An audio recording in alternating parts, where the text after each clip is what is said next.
You just hit it on the nail. Yes, sir. Got it, All right, well, I'm familiar with your webinar, Turning Thousandaires into Millionaires, right? First of all, I just want to say I love that. I'm waiting for you to turn me from a thousandaire to a millionaire and all that. So tell me, how did you get started with that? Well, it really, you know, I'm a CPA by trade, so when I had a productive deal on Sony, my label got dropped, then I was pretty much in a situation where I had to just start to create income, and I went back to school, became a CPA, then I started working with really wealthy clients, and I realized that the people that created wealth, they had either businesses or real estate, and I studied them, and I just came up with strategy to do the same thing, to emulate those people that created wealth. And that's how it all, everything started from that principle, just working with others and following the path. I had mentors and people that just showed me how to do things. And today I'm doing 400 units, and it's been a blessing. Wow. So with earning over 400 units, learning everything that you have learned about that, what are 3 things that you feel are necessary strategies to gain success and wealth? The most important is having a mentor, right? Because there's really nothing new under the sun. Really nothing new. You can package it different. You can do different things. But you just follow successful people and emulate what they've done. You can achieve the same level of success. That's really the most important thing. And then from there, other things will fall in line too. Just having the right mindset, and realizing that generational wealth and wealth in general, it's not a marathon. It's really, I mean, it's not a race. It definitely is a marathon. It's something that's achieved over multi lifetimes. You know, it's the Oprahs and the Bill Gates. Those guys didn't just come along and do it really, really quick. They had a solid foundation, and it's really important that we kind of acknowledge that building generational wealth starts with like you. If you have to run your leg of the race with the idea that you have the baton and you're going to gain as much ground, no matter how far behind you are, you're going to gain as much ground and then pass it on to the next. So the idea is pass it on to the next. Wow. You know, that's so funny that you talk about passing it on to the next, because I recently just read an article where it was speaking about Denzel Washington passing on a baton of acting to Michael B. Jordan, and he basically was speaking about the same thing you were speaking about. You know, it's about having a mentor and just guiding them, just not telling them what to do, but actually guiding them. So I really appreciate that coming from you, because as a young person in this generation myself, you know, sometimes I find like I know what I want to do, I just need someone to guide me there. So that's a really big thing. What's your biggest motivation with helping people? What's your biggest motivation? My biggest motivation is having a son. I just gave, I'm going to give life to my son. His name is Legacy, and pretty much in this world, it just allowed me to just look at things in a whole different perspective. And you know, every day I look at this little guy, and I'm just like, you know, he can't even talk yet, but I realize the struggle, the pain that's going to be ahead of him. I just want to make life as easy for him as possible, and he's been blessed, you know, this far. And I just want to continue to bless him. And one, like, the biggest gift that I can give him is to say, you know what? You can do whatever you want in life. You don't have to get a job. You don't have to do anything. It's really just about, this is my gift to you. And the reason why I named him Legacy is because it's powerful. You know? Like, I love that. Named his son Baron. You know what a Baron is? No. A Baron is an aristocrat. A Baron is a ruler. They're not talking about getting jobs in Donald Trump's house. They're talking about ruling. And I think in our community, we have to realize that a job is a fallback. It's more important to be an entrepreneur. You know, you get a job to make you become an entrepreneur. But an entrepreneur needs to be the first step. And that's really what I try to tell young people, you know, people of all ages, that, you know, think entrepreneur first and then think job. Indeed. So talk about what are some of the strategies you have for the newer generation to build a successful financial portfolio. Number one is 2 ways to get generational wealth. I start with real estate because the barrier to entry is really, really low. So the very first step I would make is owning a home, but not just a single-family home, owning a multi-family home.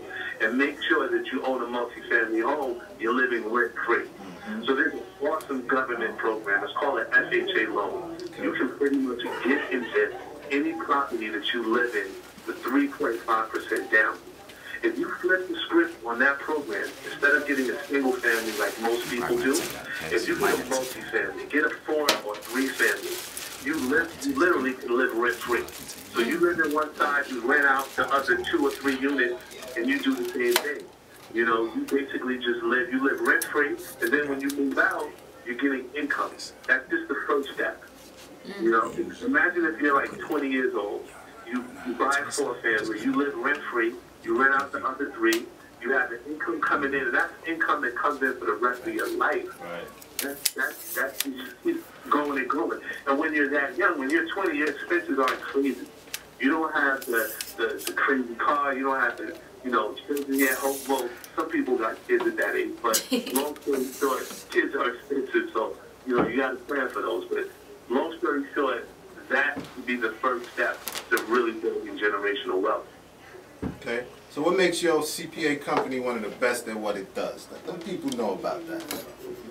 Well, normally, you know, what I focus on is I basically develop tax strategies that allow individuals to build generational wealth.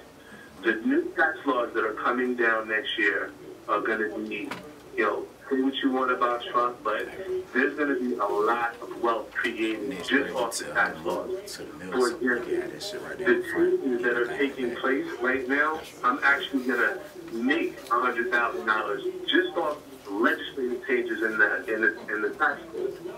And different loopholes that exist, you can imagine how big business is going to take advantage of these loopholes. Just because this bill was rushed through Congress, there's lots of ways in which you can avoid, and I have to phrase that terminology. It's not even illegal, but you can avoid certain taxes based on the structure that you choose to continue the business.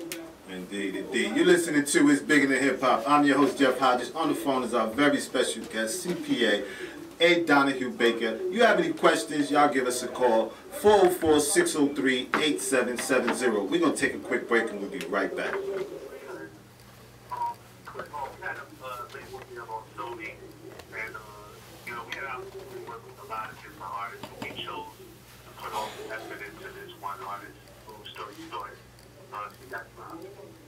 Donnie was the president at the time. Donnie signed the contract. And when his administration went out, all the projects went out with the casualty of close to the mix, so to speak. So that's kind of what led me to pursue other endeavors besides. No doubt. Now, what were some of the struggles you endured that others might come across when dealing with real estate, especially being new at it? Yeah, definitely. I mean, number one, you gotta have a team.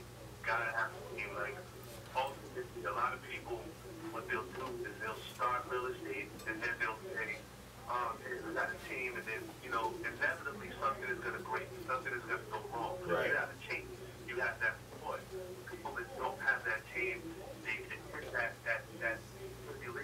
and then they say, oh, well, real estate doesn't work. No, it's a math. You have to be able to do that job. You really need a team behind you so that you can do everything that comes down the pipe. Right. Now, earlier you were talking about your strategies to generate wealth. Explain what the IC app is, how you created. I'm working on an app right now, still in development, working with great engineers in New York City, but basically the app goes as such. You pretty much use the app where you want to go in terms of material income, right? So let's say you want to make $10,000 a month. You person that into the app, and that app gives you a list of 3 alternatives. Now, based on the statistical output of your makeup, because everyone is unique, it gives you a roadmap to get $10,000 a month. Some people that may be really, other people, it may be a business or a combination of the both. But AI, which is combination of that, and it's still in development. I'm investing a lot of money behind it, and it's still coming. It's still in development right now. But later this year, maybe by the end of the summer, you should be hearing a lot about that because it'll be going live. No doubt. Now, how does a college student who barely any credit go about becoming a homeowner? I'm sorry, could you repeat that question? The college student I heard, but I said barely with any credit go about becoming a homeowner. All right, so college student, any credit? Well, college students, number one, it's not like they have bad credit. They just don't have a credit history. It's really easy to, like I said earlier, to get that FHA mortgage. All you really need is if you have a 680 credit score, which is for a college student, that's pretty good. If you have some income, you can pretty much qualify for that FHA program that I discussed earlier on. You know, that really should be the first step for a person getting that FHA and getting a multi-family apartment and then living in one side. It's called house living in one side and then renting out the other. That's a fire way to get consistent income when you don't have a lot of expenses. Definitely, definitely. Now, understanding saving money is a big part, you know, of investing. How much money is a good start for an entering into the real estate game?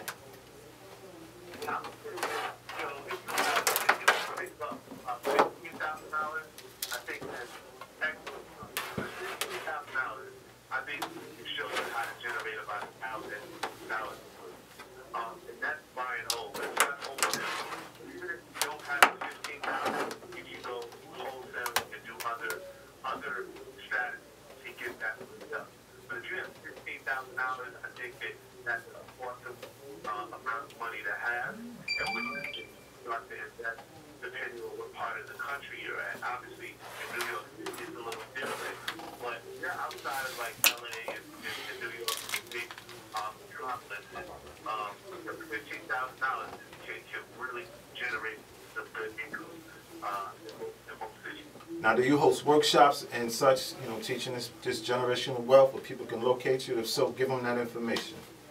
Absolutely. I really don't have a workshop. I really don't have a class right now. I'll be completely honest with you. I would love people to win. So people hit me on Instagram. I help them. I go, if I need to, I will have one-on-one conversations with them. This week in particular, I'm just people, I'm taking them out to dinner and I'm just going I saw that video. Value and just help them to whatever they're doing, whether it's business and I can use my CPA skills or whether it's real estate and I can tell them how to really build an empire. You know, either way, I just offer that advice. And anybody that wants it, it's just credit it. All you gotta do is just contact me on Instagram or shoot me an email. And it's all in the show notes. I'm sure that you guys will have my IG tag show notes, but it's at IHEARTRADIO. You can call me there. You can contact me there and just reach out to me, and I'll do my best to help whatever journey, whatever path you choose. No question. Now, speaking of Instagram, I follow you on Instagram, and one of the quotes that stuck out to me, I see you post a lot of quotes, and they actually are really motivating to me. So, first of all, I want to thank you for that. And one of the quotes that stuck out to me was, to be rich, you have to be making money while you're asleep. Can you talk about that? Explain exactly what does that mean? The question everyone should ask, right? The question everyone should ask is, what can I do one time? What can I do one time? Doing it one time gets me paid forever for the rest of my life. So I work really hard. One thing, one time gets me paid for the rest of my life. Now, for most people, I was in a music game. I get a royalty check, right? I work really hard. I get a record. I get paid as long as Soul Child album is selling or other artists are selling. I get a check. That's a word. Or maybe you got a certain skill. You can create a course. You put that course out there, work hard one time, and they can, infinite amount of money. Maybe it's a book. Some people out there can write. You write that book. Write, put all your talent into that book. That's it. Give you royalties the infinite amount of time. So basically, that's the premise behind that. You want to create a situation where you do something one time, you get paid for the rest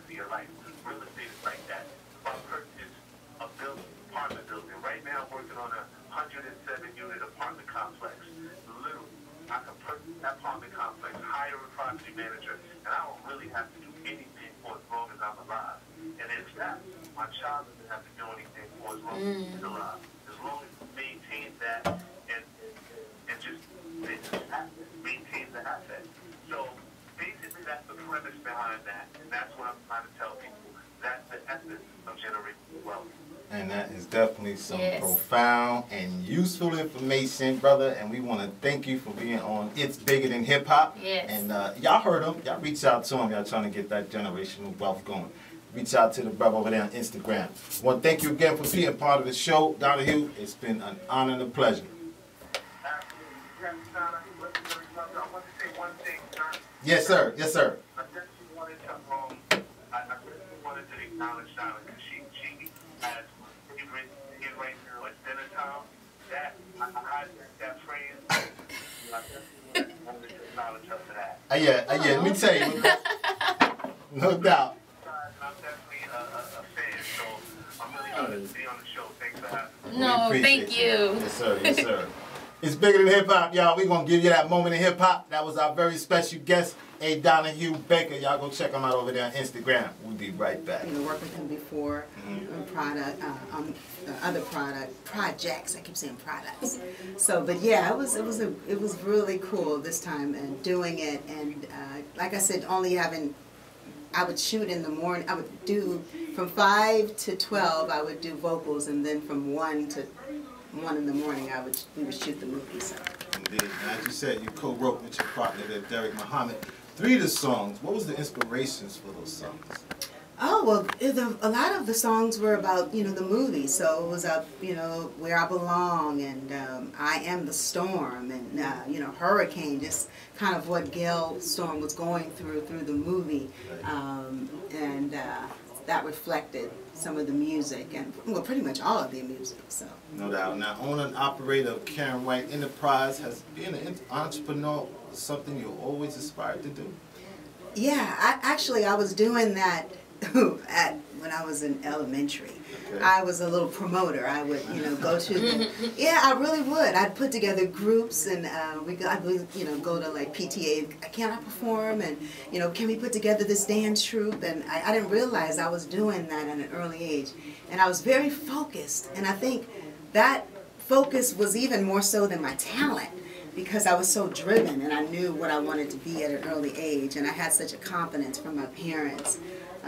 You know, I still feel like that's a big part of me, feeling like I can do anything. There's nothing, I don't let age or any other outside factor stop me. I believe that if it's something that I want in my life, I can achieve it if I put the work in. Absolutely.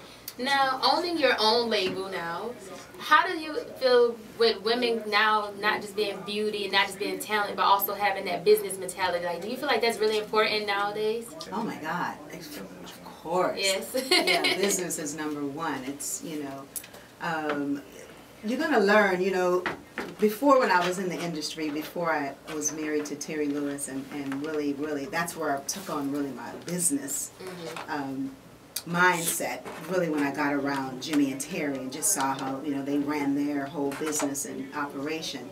But as an artist, having success so young, because when I first came out, I think I was like 22, and I had, you know, gold records, first gold record, second gold record, platinum. Yeah. So I had to learn. It was on the job training, and it's sad because you know, I paid a lot of people on the gross and paid accountants a bunch of money, and this is so crazy because I would be on the road, and of course we're young, and you're just thinking, you know, I don't have time, you know, you know, write the checks. I'm like, I would never turn over your account and your checking book to an accountant, you know. So those are just lessons that I've learned, and I wouldn't do that now. No.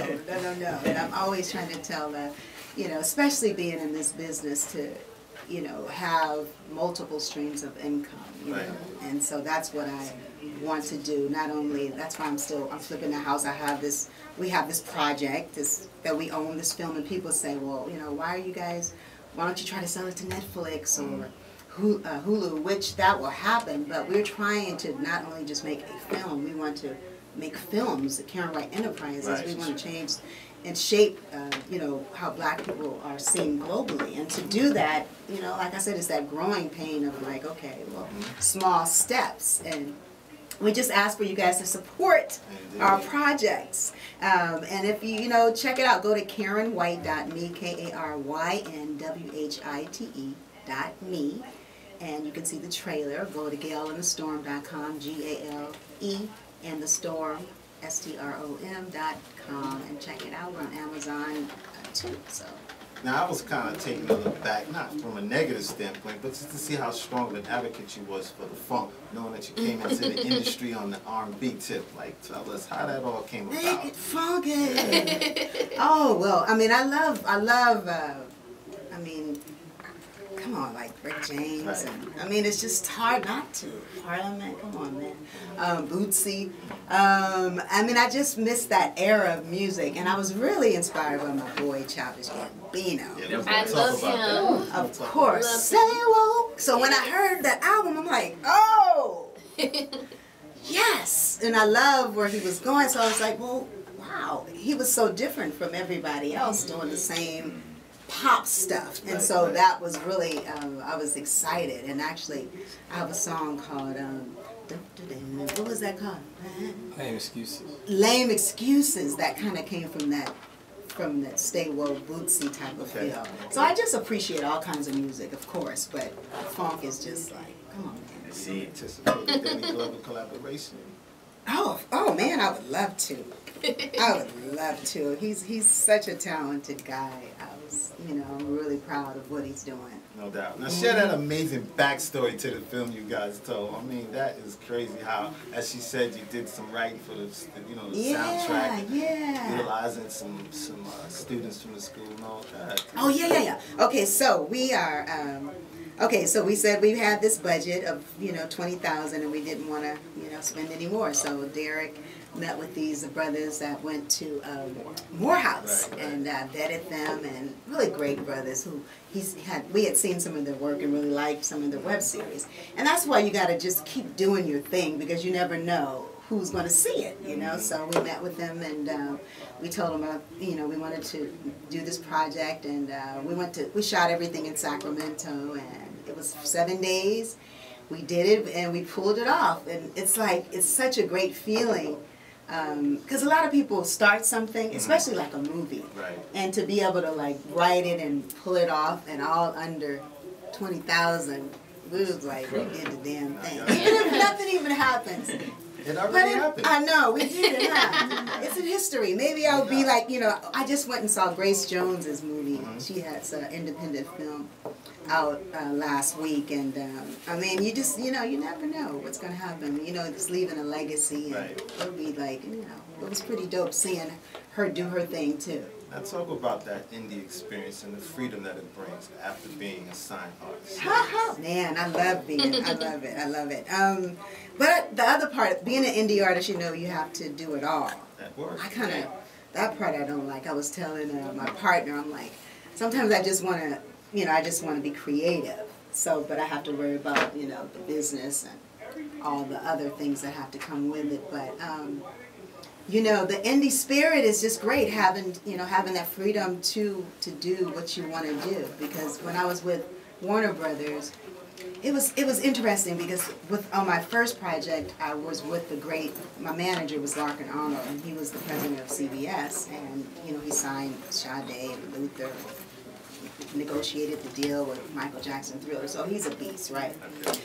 So then I started, I don't know what happened, but I guess I was on one. So I'm like, oh, I want to get, you know, a pop manager. So I get with the George Michael's manager, and I feel like when I got with them on the second album, that it took a turn, like a lot of the great music wasn't really what I wanted to put out. They put out the pop stuff. So some of those ballads and things like that never really got to see the day of light. So I love the fact that I can control my own destiny, you know, with what I feel I am, and showcase all these different sides and colors, and so that's what's up. Okay. Now Mother's Day is coming up, so happy early Mother's Day to you. And I was listening to your song with my mom the other day, right? Your Superwoman songs. That's my Superwoman. She's my everything. So I want to know who are some women in the industry that inspire you, whether it be music or film, just all over. Wow. Well, first of all, in the industry, man, Ava DuVernay, of course. I love her. You know what she's doing in film, and Oprah, of course. Of course. Gotta say Oprah. I got mother. Yes, exactly. You know, I love what Beyonce's doing, of course, the youth. Gosh, I think that's it. I mean, there's a lot of women, but probably those are the three that come to mind. And of course, my mother was my Superwoman. Yeah. That's who I thought about when I sang the song. I was too young. I didn't know what the hell. Yeah. So what did I know about? Yeah. What did I know about? I ain't been through nothing. I ain't been through no disappointment, no heartbreak. Well, you sung it. No, no cellulite. None of that. Now you got a little something you brought with us. Yeah. On the soundtrack, Hurricane. Tell us and introduce that one about that. Oh, Hurricane. Ooh, these are some lyrics, y'all. This is you know, she's like. True force. Oh, that's a hurricane. Oh yeah, that was inspired by Tina Turner, that Phil Spector joint. Okay. A little bit. I took some of that on the bridge, and you may hear it. I don't know. This may be going back to the '60s, y'all. But of course, you know, I loved Tina, and so that was kind of had that kind of English, that British thing on it. We're about to play it right now. All right.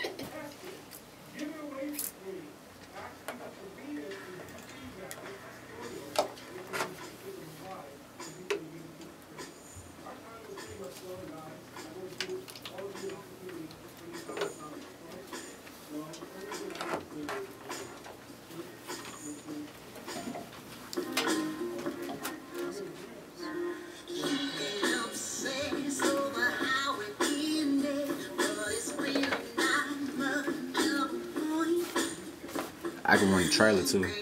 I can run the trailer. I'm gonna take. You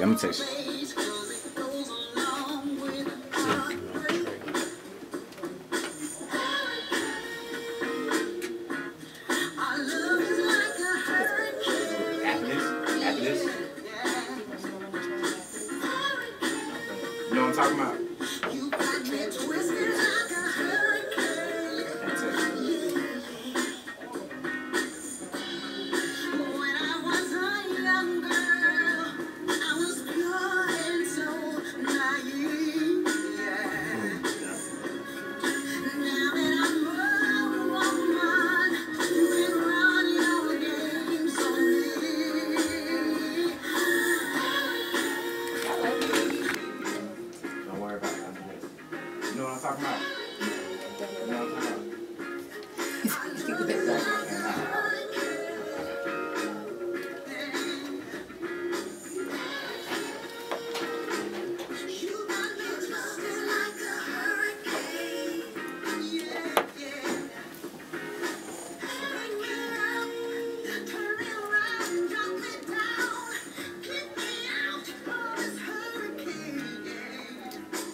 Now I'm really liking that. I definitely, I got that Phil Spector, Tina Turner thing. Oh, you got it. I know.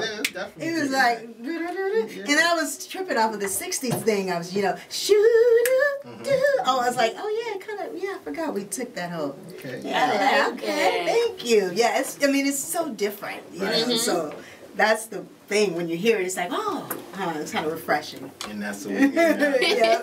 Congratulations on your UB Honors nomination for Gale in the Storm soundtrack and Best Independent R&B Album. Release Thank category. you.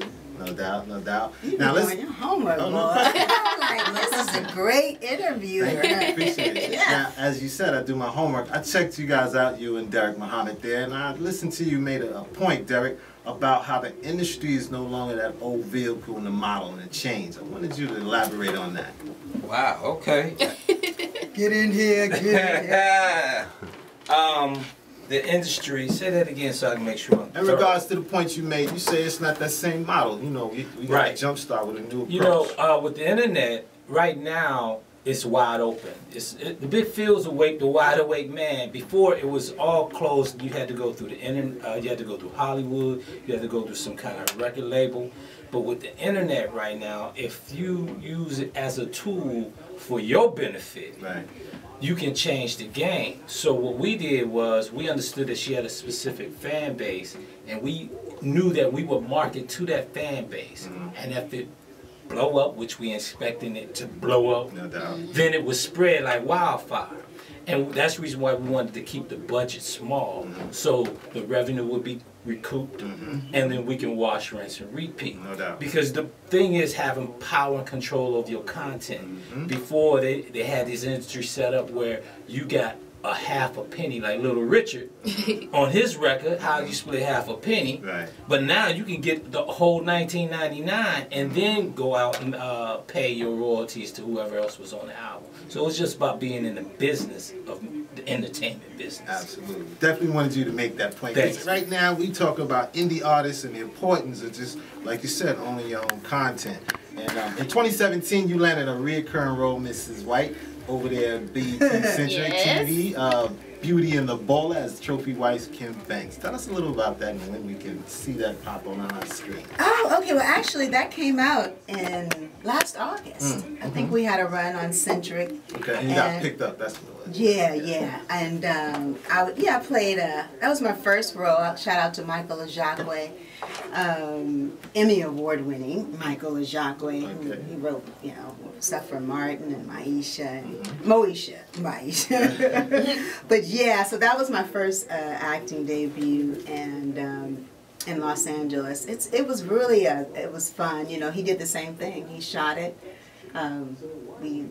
Ray Parker is one of the producers, and we shot it. We shot it in I think a month, and he took 4 years for it to get picked up. So it was really a blessing. He called me 3 years later or 4, going, "Okay, we just got picked up." I'm like, okay. I mean, so there you go, talking about the value of owning your own content, and so I definitely was inspired to see what he did and see that, sometimes as an independent artist, it's not like when you put out a record at a major, you only got a certain amount of time. So with us, it's it's new. If you ain't heard it, okay, you never heard it. Most people never heard the soundtrack. So it's just, it's just taking that, that slow walk, and that, we just got to keep grinding. You got to know that that it's going to happen, and you just got to keep doing it. I mean, and that's what Derek and I were talking about on the way over here. We were saying how